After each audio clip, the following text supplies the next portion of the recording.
नमस्कार दोस्तों, मैं मयंक आपका स्वागत करता हूं आपके चैनल में जिसका नाम है स्टडी विद मयंक में।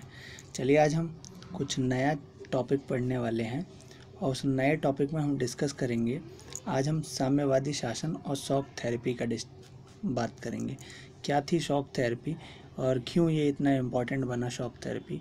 हर बार आपके पेपरों में शॉक थेरेपी के ऊपर क्वेश्चन आते हैं। उन शॉक थेरेपी के बारे में हम जानने का प्रयास क्या करेंगे, आज करेंगे। एक सत्तावादी दल कैसे ख़त्म हुआ और उस सत्तावादी दल के ख़त्म होने के बाद किस प्रकार शॉक थेरेपी ने काम किया और शॉक थेरेपी के परिणाम आखिर क्या हुए, इन सबको आज जानने की कोशिश करेंगे। मेरा आपसे बार बार ये कहना होता है कि आप क्या करिए, एनसीईआरटी पढ़िए। एनसीईआरटी पढ़िए और एनसीईआरटी पढ़ने के बाद उसमें से ही क्वेश्चन आंसर करिए।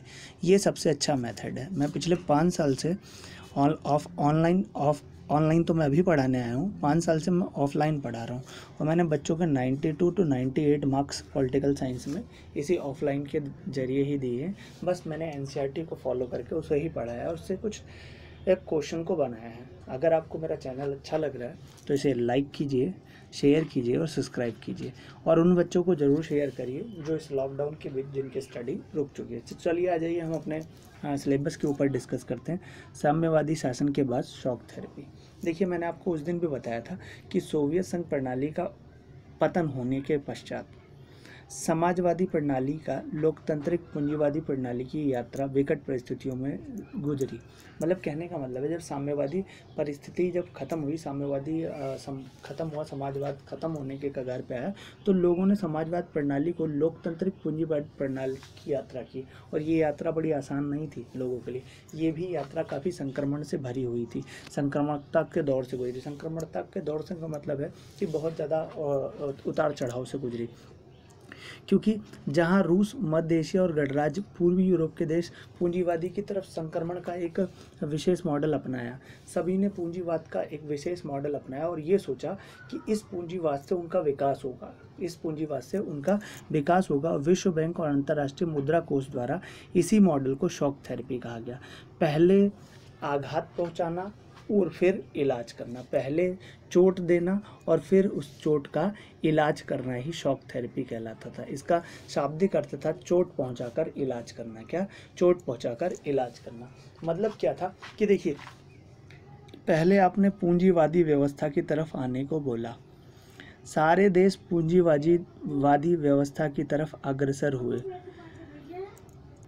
सभी देश पूंजीवादी व्यवस्था की ओर अग्रसर हुए, परंतु पूंजीवादी व्यवस्था की तरफ आने के बाद भी वो लाभ नहीं हुए जो लाभ वो चाहते थे। जब लाभ नहीं हुए जो चाहते थे तो अब क्या था? अब तो भाई ये तो वही हो गया ना कि पहले आपने मुझे चोट दी और फिर आप मुझे इलाज का आश्वासन दे रहे हैं, तो उसे ही क्या कहा गया? शॉक थेरेपी कहा गया। और शॉक थेरेपी की चाल गहनता से अलग अलग रही। इसका दिशा काफ़ी हद तक एक जैसे थी हर जगह। मतलब इसकी चाल मतलब इसके हर मुल्कों में, दूसरी दुनिया के देशों में इसका नमूना अलग अलग रखा, लेकिन मोटो एक ही था कि पहले क्या किया जाए, पहले इन लोगों को अपनी तरफ खींचा जाए और उसके बाद इनसे अपना पल्ला झाड़ लिया जाए। प्रत्येक देश पूंजीवादी अर्थव्यवस्था की तरफ पूरी तरह मुड़ना था। प्रत्येक देश पूंजीवादी अर्थव्यवस्था की तरफ जाने की सोच रहे थे। इसके अर्थ में सोवियत संघ के दौर के प्रत्येक संरचना पूरी तरह निजात पाना था। सबका मेन मोटो था कि जो यूएसएसआर की जो व्यवस्था चल रही है, तो उस व्यवस्था से हमें निजात पाना है। मतलब उस व्यवस्था से छुटकारा पाना है। तो उस व्यवस्था से छुटकारा देने का एक ही व्यवस्था है और वो है पूंजीवादी, जो यूएसएसए ने अपना रखी है। तो वो पूंजीवादी व्यवस्था हमें क्या करनी है? अपनानी है। और वही पूंजीवादी व्यवस्था हमें क्या कर सकती है? इससे मतलब छुटकारा दिला सकती है। तो अब शॉक थेरेपी की सर्वोपरि मान्यता थी कि मालिकियत का जो असली स्वामित्व होगा वो व्यक्ति के हाथ में होगा। देखिए, साम्यवादी व्यवस्था का अंतर्गत क्या था? जितनी भी मालिकियत की व्यवस्था थी वो किसके हाथ में थी? राज्य सरकार के हाथ में थी, अर्थात सरकार के हाथ में थी। सरकार जैसा चाहे वैसा कर सकता था कि लेकिन यहाँ पर पूंजीवादी व्यवस्था के अंतर्गत पर्सनल मालिकियत की बात की जाती थी कि प्रॉपर्टी पर्सनल किसी व्यक्ति के पास रहेगी, उसका हक उसी व्यक्ति के पास रहेगा। अब इसी तरह की चीज़ों से निजात पाने के लिए ही ये शॉक थेरेपी अपनाई गई और पूंजीवादी की तरफ मुड़ा, ताकि लोग सोवियत संघ के जो ये जो नीति है उनसे क्या कर सके, छुटकारा पा सकें। और इस छुटकारा पर इसके तहत राज्य सरकार की संपदा निजीकरण और व्यावसायिक स्वामित्व के ढांचे पर अपनाने के बाद सम्मिलित थी। सामूहिक फर्म को व्यक्तिगत फर्म में बदला गया और पूंजीवादी पद्धति से कृषि शुरू हुई। मतलब जो सामूहिक फर्म थे पहले, जो चीज़ें सामूहिक थी उन्हें क्या कर दिया गया, उन्हें निजी कर दिया गया। अब जो सामूहिक फर्म थे उन्हें निजी फर्मों में बदला जाने लगा और ये बदलाव देखकर ये हुआ कि हाँ, अब पूंजीवादी व्यवस्था इस देश में शुरू हो गई थी। संक्रमण ने राज नियंत्रण, समाजवाद अथवा पूंजीवाद के अतिरिक्त किसी भी वैकल्पिक व्यवस्था अथवा तीसरे रुख को स्वीकार नहीं किया।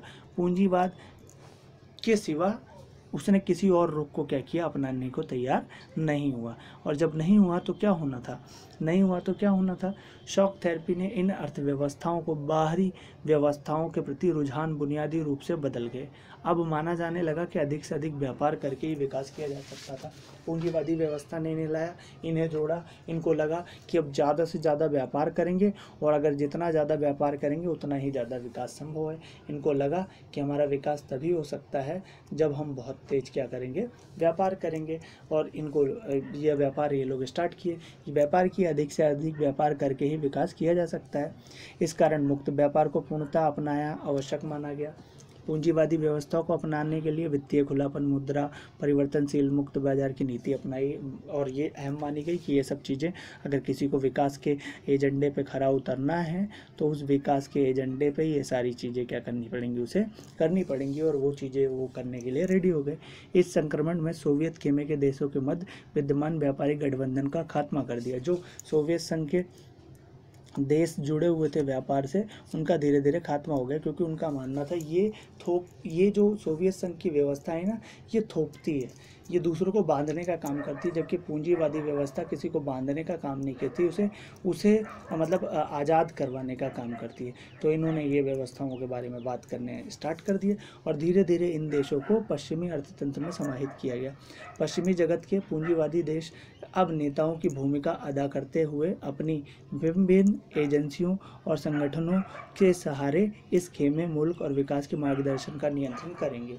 मतलब अलग अलग देश हैं, अलग अलग देश क्या करेंगे, जब नियंत्रण स्टार्ट करेंगे उनका खुद का अधिकार होगा, वो जिस पर खुद पर अधिकार करेंगे और जिस पर चाहे वो नियंत्रण कर सकते हैं। और इस प्रकार शॉक थेरेपी का क्या किया जाएगा, अंत किया जा सकता है। ठीक है। अब लेकिन शॉक थेरेपी तो चालू हो चुकी थी, आघात पहुंचाकर उपचार करना, क्या करना, आघात पहुंचाकर उपचार करना। अब शॉक थेरेपी के परिणाम क्या हुए, शॉक थेरेपी के परिणाम, तो चलिए नेक्स्ट वीडियो में मैं आपको बताता हूँ शॉक थेरेपी के परिणाम।